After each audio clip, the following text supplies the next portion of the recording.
welcome to another edition of Off the Shelf Reviews. It's your hosts Ian and Gary, and this week we are joined by our special guest Loren to review the Forward Unto Dawn Halo 4 movie. This film stars Tom Green and Anna Popplewell as two cadets who come up against the Covenant when they attack their planet. Well, this production has possibly been a long time in the works. About 4 years ago, the Halo movie was finally in production. They had some big directors, lots of budget, but unfortunately two studios couldn't, work out the financing of it. And so the Halo movie disappeared. Which is a shame, because it could have possibly been maybe one of the greatest, or just maybe the first video game adaptation that would have worked. Just because the Halo franchise has expanded so much now that it has one hell of a mythology behind it, beyond just the first-person shooter Master Chief killing these aliens. Yeah. There's so many stories in there now, and so many artists and writers have come on board, and they've really fleshed out this universe, which has now led to a new trilogy of games coming out, starting with Halo 4, and part of the advertising for this game is the Forward Unto Dawn movie, which isn't really... Well, it was released in episodes. Webisodes, yeah. Much like the Battlestar Galactica, Blood and Chrome. It was released, weekly, 10-minute, 5-10-minute episodes. It's set at the beginning of the Halo 4 game. It's of Commander Lasky, who you meet in the game, going back and remembering his past as he was learning to be a soldier as a cadet in the Corbulo Academy of Military Science, and his first encounter really with the Covenant and Master Chief. This is also, at this point in time, nobody had even heard of the Covenant. This was at the time when the soldiers are being trained to do battle with the insurrectionists. Human terrorists. They're just being trained to fight other humans, and then they start seeing these news reports, and one of them starts putting the news reports together, and you start to first see your first glimpses of what a Spartan can do in combat. Yeah. But that comes about the midway point of the film, which is where the action really starts. But the first chunk of the film is primarily the training. It's like a very watered down Full Metal Jacket, Starship Troopers, or Starship Troopers, where it's kind of a bit glossy, and the visuals are very peculiar, because it looks CGI, and it also looks like miniatures, and it also looks like green screen, and it also looks like actors. But sometimes I'm looking at the actors and I'm like, is that an actor? Or is that a 3D render of an actor? It starts real? to meld. It's like, there's like, I think there's like 90% of the visuals that you see on screen are fake. But what you do see, which is real, like the warthogs and the armour that the Marines wear, and just the training that they go through, I think is really, really well done. Axios! Lasky!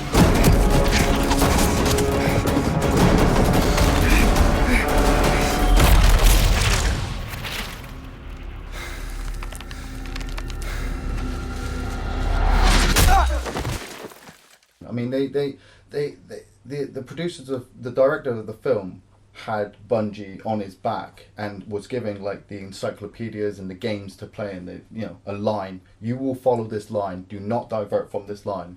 If you fuck this up, we're coming to get you. Game over. I think one of the biggest attractions to this film is the interactions between the students. Because they're not just doing the military training, they're also doing the academic training as well, and you get an insight into each one of these as they form their own unit. That's what's good, I think. It's like, for big Halo fans like myself, it's a big, good, open insight into more of the Halo world and the universe, other than just what you see when you're playing the games. So... Because as you play as Master Chief in the games, you kind of, all of the other Marines or the UNSC that are around you are kind of part of the scenery.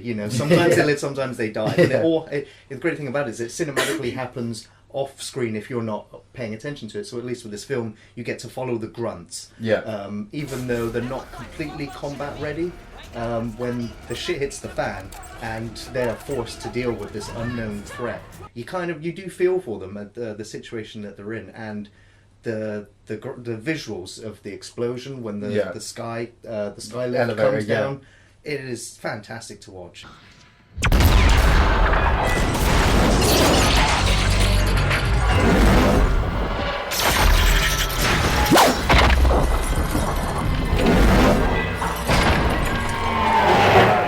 I mean, you have Lavsky, who's the main cadet. His story I really got involved with because he doesn't really want to be a Marine. You know, his mother brother, is a commander. Yeah. His brother is an ODST, which is an orbital drop site trooper, and he has this whole thing to live up to. You don't actually hear anything about his father, but he's got this whole family legacy to follow up for, and I'm just like, I want him to do well, but then, you know, the things start to come back about his allergic reactions to some of the things that they're putting him through, and you know, and then I feel really bad that obviously he's not going to get into being a trooper, and that's where I kind of got a big Starship Troopers feel from this, because obviously it's the same thing with Starship Troopers. The cadets here, they all have these rich families. Their parents, They're the upper echelon. Yeah, they've got to live up to the legacies of their families, and then obviously with Lavsky's character, he's allergic, and he gets given this piece of paper to say, look, if you want to leave, you can. We're not going to stop you.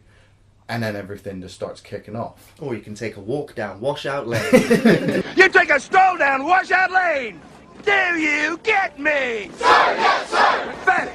Anna Popplewell, who starred in the Narnia film, she plays Lavsky's love interest. And they've got a really good combination to each other, because she wants him to stick around, but at the same time she kind of understands the reasons why he in a way doesn't want to. You know, she questions him of why he keeps recordings of his brother just to keep him going.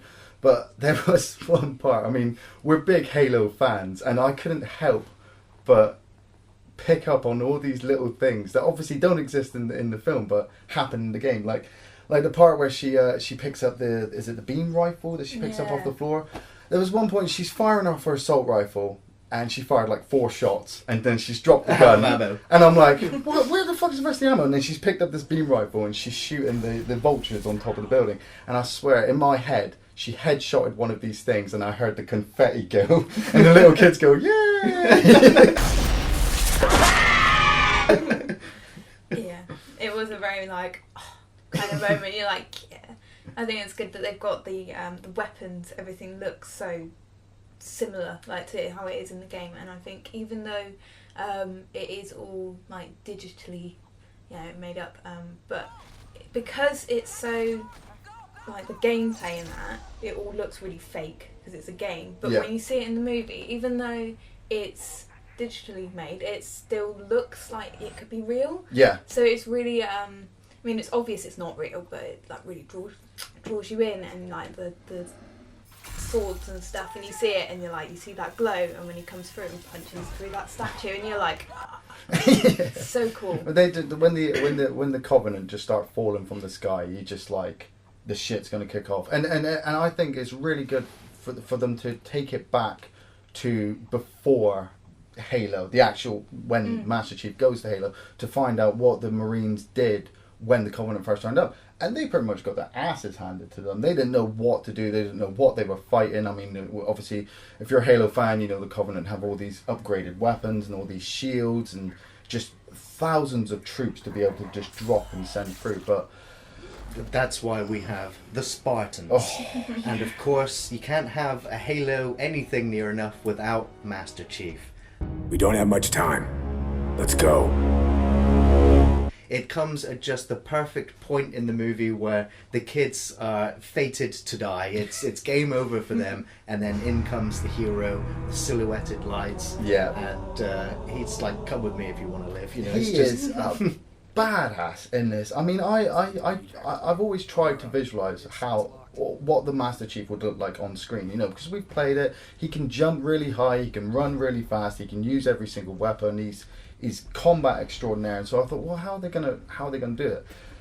And how they do it, they get what, a 7-foot guy clad in custom made Spartan armor. It is so beautiful, and he stands like 2 foot tall above the rest of the cadets. And visually, I was just like, wow, you've just given us Spartans. Spartans are just badass.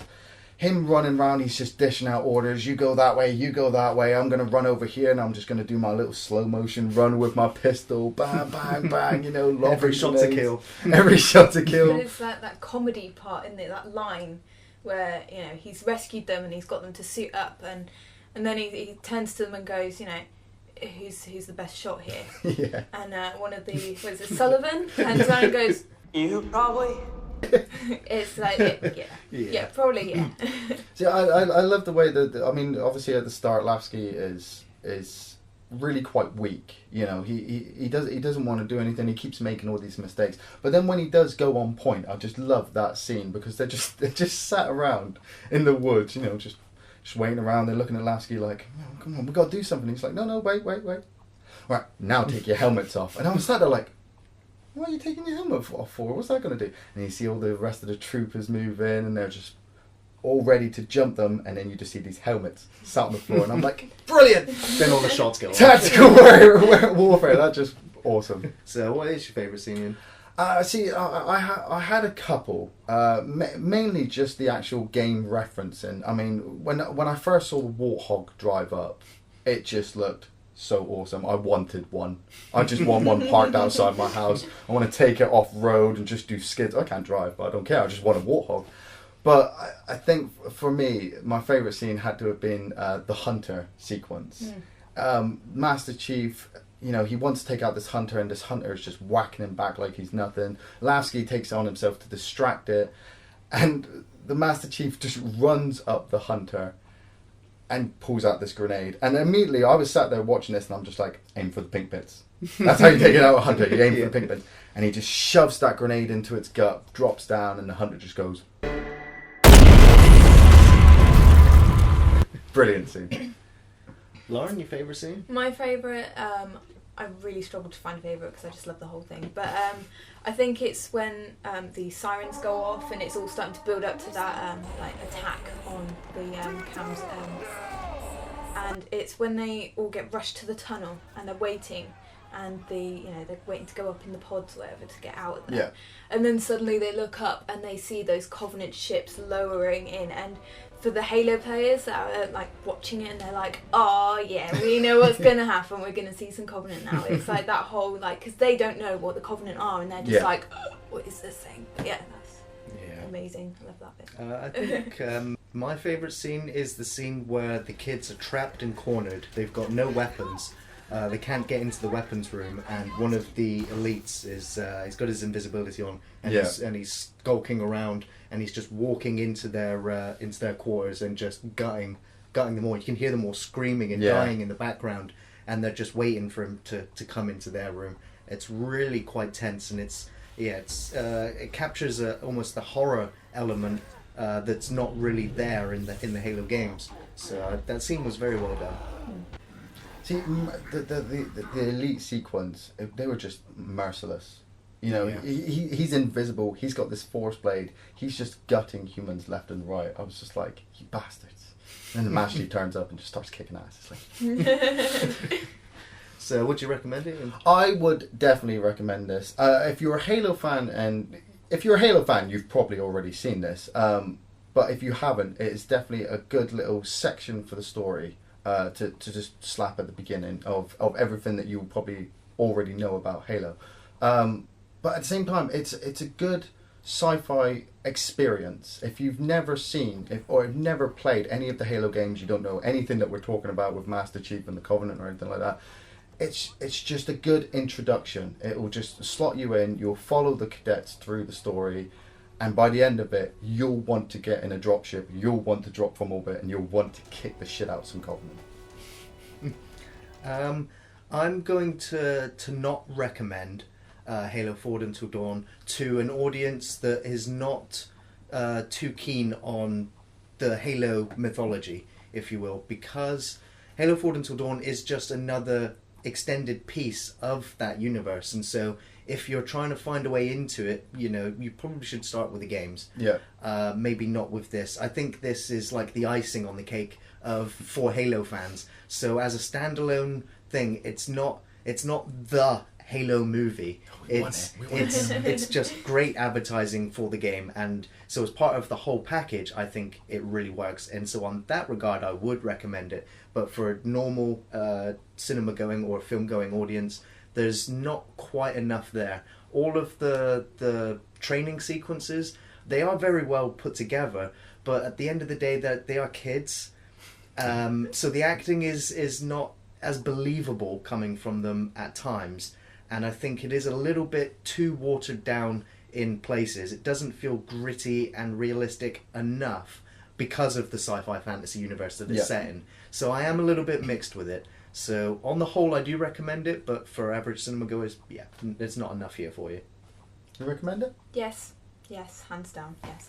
I mean, I can understand where if you're not a Halo fan, you're not going to understand it, and you probably would be best starting playing the games first, because you just won't get it. And it's only short, really. It's only just over an hour long. So it's not, there isn't enough there to like call it a proper film, but it's still very good for a Halo fan. Thanks for watching Off the Shelf Reviews.